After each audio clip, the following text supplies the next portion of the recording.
And if you could just let her know that you're there because she needs to know that there's an audience. Hello, we're the audience. We are here. my parents. Mm-hmm. All right. There's two So mutts here too, by the way. so to all right. So dogs have been companions with humans for a very long time, and you might not think about it, but different breeds are not different species of dogs. They're just all dogs. And while obviously different breeds exist in the wild, breeds such as like the Basset Hound, Boxers, English Bulldog, the Dachshund, Pug, or Saint Bernard are a result of pure breeding. And pure breeding is the main source of genetic defects and diseases in dogs today. Um, and for this speech, I researched a lot of the history of pure breeding and how it's done, as well as the healthy alternatives to it, and the healthy breeding practices in general. But in summation, pure breeding is an unethical practice held by kennel clubs and breeders of the modern day, and should be either abolished or heavily reformed. Uh, to start, I'd like to give a brief history of pure breeding. and it started in the 19th century during the eugenics craze, uh, with basically a bunch of the wealthy people in Victorian England were like, we want to make our dog. We have the money to do this. We want to selectively breed our dogs to look, act, or grow a certain way. And in doing this, they created several hundred, like almost over 100 different breeds of dogs. And while selective breeding isn't necessarily a bad thing, as it can lead to good, like getting rid of defects certain in certain breeds as well as just dogs in general. The way that they did it was more for aesthetic purposes instead of function or whatever or quality of life for the dogs. Um,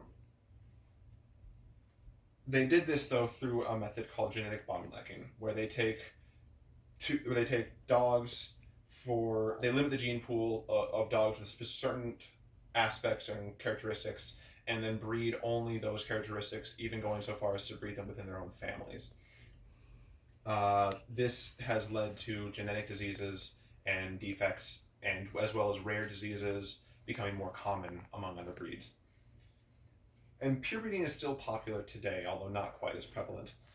People still want their dogs to look, act, and grow this specific way, but because of the years and years and years of inbreeding, they have um, the things that were not initially detrimental have led to incredibly horrible diseases and mutations in certain dogs.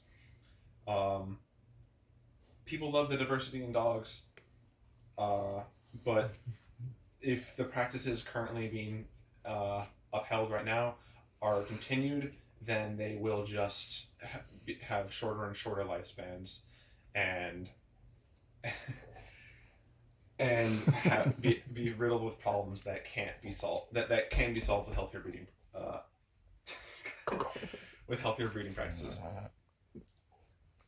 Uh, the fault is not held only by kennel clubs, although they are the ones that that create the standard for what certain breeds should look like. They are held partially by the breeders as well, who decide to follow those standards. Granted, they have to if they want to try to make a living, but it's still an unethical practice to follow. In fact, if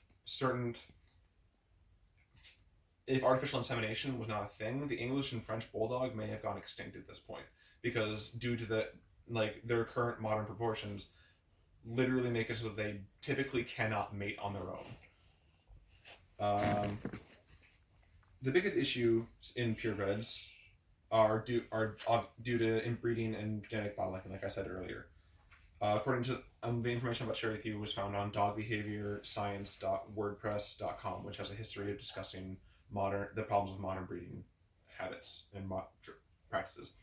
Uh, the bull terrier, for my visual, the bull terrier used to be a proud and athletic dog, but over the course of of centuries of inbreeding, it's gotten a mutated skull. It's got supernumerary teeth, so it has too many teeth in its head that it needs. It also suffers from compulsive tail chasing.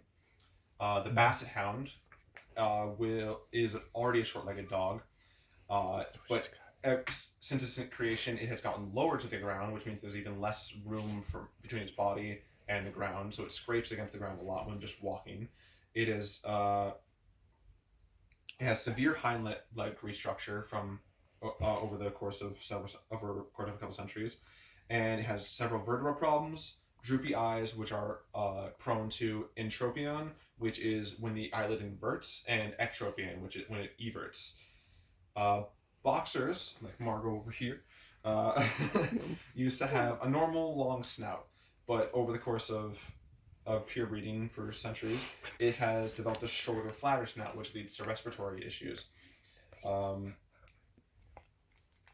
And it also has difficulty controlling its body heat due to this because it can't shed the heat through panting as well. And it also has a very high cancer rate. The English Bulldog, like I said earlier, is a prime example of the problems with inbreeding. Its head is so big that it can't give birth except through cesarean section. They can't mate on their own without artificial insemination or other outside help. Their tails can become ingrown. They basically all have hip dysplasia. They also only have a lifespan of about 6 years. The Dachshund, which initially were just like weird and so that they initially made sense. But as time went on, their backs and necks got longer, and their chests have jutted forward, and their legs have even gotten shorter. They've also prone to spinal disease, and which can lead to paralysis, and many other leg issues as well. The Pug, which is an extreme case of brachycephalic breeds, which is basically they have the flat snout, flat face, which leads to respiratory issues. They also have heart problems, high blood pressure, low oxygenization, and difficulty breathing. They overheat a lot, and the curly tail that everybody loves is actually a genetic defect, and severe cases of it can actually lead to paralysis. The Saint Bernard, it used to be a working dog and a proud one at that, but due to it being bred for its size and also get excess skin, it cannot work anymore. If because of its size and excess skin, it will overheat very quickly if given too much work. And that's just 7 breeds over the almost 150 that exist in the world. There's even Great Danes. They're too big and their heart can barely support their bodies often, and oftentimes they'll get bone tumors just from trying to support their body.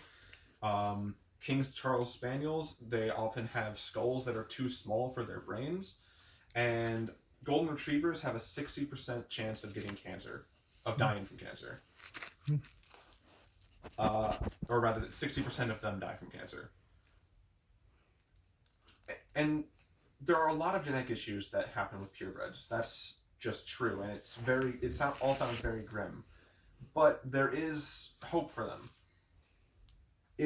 As long as kennel clubs just allowed for purebreds to mate outside of their breeds, then a lot of the genetic issues over several generations could be solved. Just look at, and there's even methods to keep the breeds and maintain their aesthetics and personalities, and while also getting rid of them, like how Robert Scheibel, a geneticist at the Indiana University School of Medicine, he took a Dalmatian and he crossbred it with a English Pointer who has a similar disposition to the Dalmatian, and over the course of several generations, it got rid of the bladder problems that Dalmatians have with their uric acid, and kept the spots, which was a huge issue with trying to breed that out of the Dalmatian.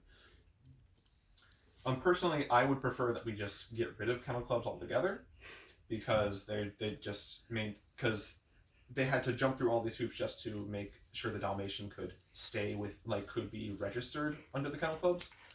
But that's not necessarily realistic.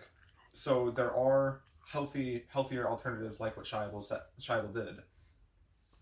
And granted, that would probably get rid of some of the aesthetics. You can't make, you're gonna have to make some compromises, but as I would rather have that than a bunch of unhealthy dogs who are going to die earlier than they should. In conclusion, to wrap things up, the way that purebreds are handled right now are very unethical and very unhealthy, but there are better ways to do things. And I believe that kennel clubs should adopt these,